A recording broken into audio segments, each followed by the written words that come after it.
Jaminan kesehatan warga Jakarta ternyata sudah diperhatikan dengan sedemikian rupa oleh Anies Baswedan. Selama menjabat sebagai orang nomor 1 di DKI Jakarta, banyak kebijakan hingga program yang telah ia jalankan. Satu di antaranya adalah ruang lingkup kesehatan. Berdasarkan data Pemprov DKI Jakarta, sebanyak 98,54% warga ibu kota sudah menjadi peserta jaminan kesehatan nasional, di mana Pemprov DKI memberikan subsidi sebesar 4,7 juta anggota premi JKN. Ini akan diberikan subsidi dan juga memberikan deteksi dini faktor penyakit menular yang presentasenya semakin tahun semakin tinggi, yaitu 489%. Lalu kita ke slide berikutnya. Di sini kita akan lihat data-data juga masih terkait kesehatan.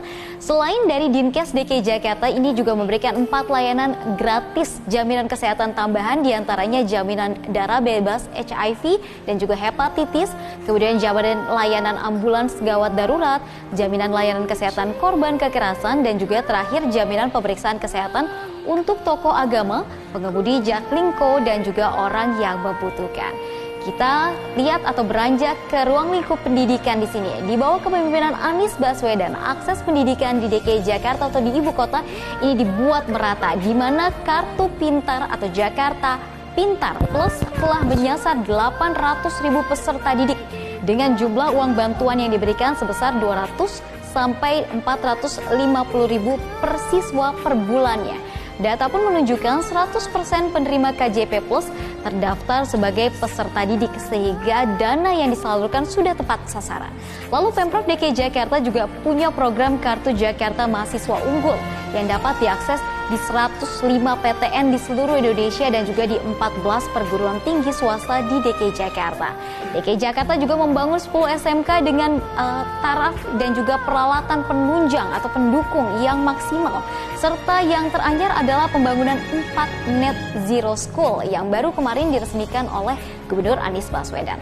Lalu bagaimana dengan kesempatan memiliki hunian layak di DKI Jakarta? Ternyata datanya juga sudah kami kumpulkan di sini. Seperti janji kampanye Anies pada tahun 2017 silam, Pemprov DKI Jakarta terus mengebut pembangunan hunian untuk warganya.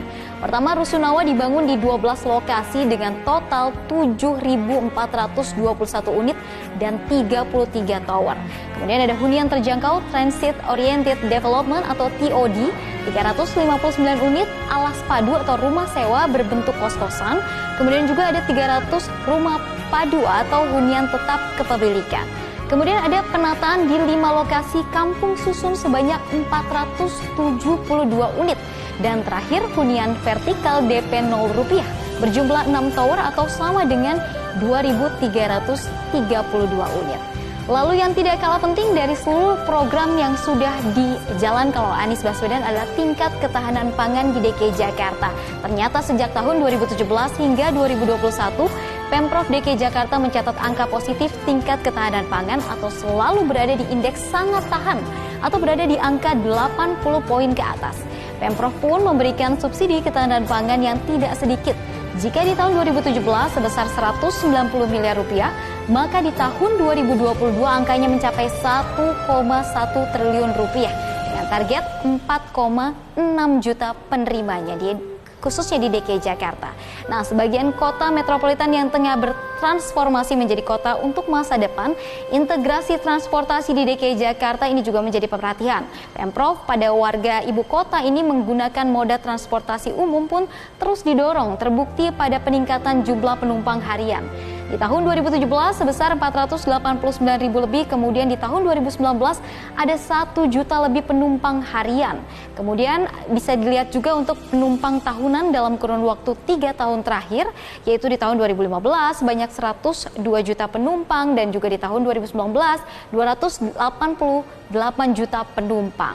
Nah, untuk mendukung peningkatan penggunaan transportasi umum, Pemprov pun membangun fasilitas pendukung yang juga sudah dibangun sejak tahun 2017 hingga tahun 2022. Ada 103 km jalur sepeda, kemudian ada integrasi ruang, 9 simpul integrasi antar moda, 14 JPO baru, serta trotoar komplit street sepanjang 265,72 km. Terakhir, kami juga merangkum sejumlah kebijakan hingga peninggalan pembangunan selama masa kepemimpinan Anies Baswedan. Kita lihat di slide berikut ini adalah yang pertama ialah Jakarta International Stadium atau JIS. Stadion Kebanggaan Warga Jakarta ini rampung dibangun Juli 2022 lalu dan telah diresmikan.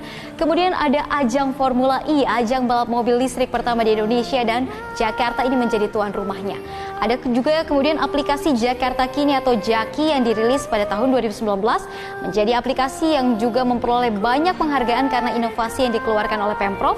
Kemudian ada integrasi transportasi, menjadikan transportasi di Jakarta dapat dimanfaatkan lebih besar lagi dengan tarif integrasi sebesar Rp10.000 hingga pembangunan integrasi transportasi moda yang ada di ibu kota. Kemudian mengintegrasikan atau juga menggratiskan PBB rumah di bawah Rp2 miliar. Terakhir, Pemprov DKI mendapat opini wajar tanpa pengecualian atau WTP dari Badan Pemeriksa Keuangan selama 5 tahun berturut-turut, yang mana artinya DKI telah memenuhi prinsip good governance.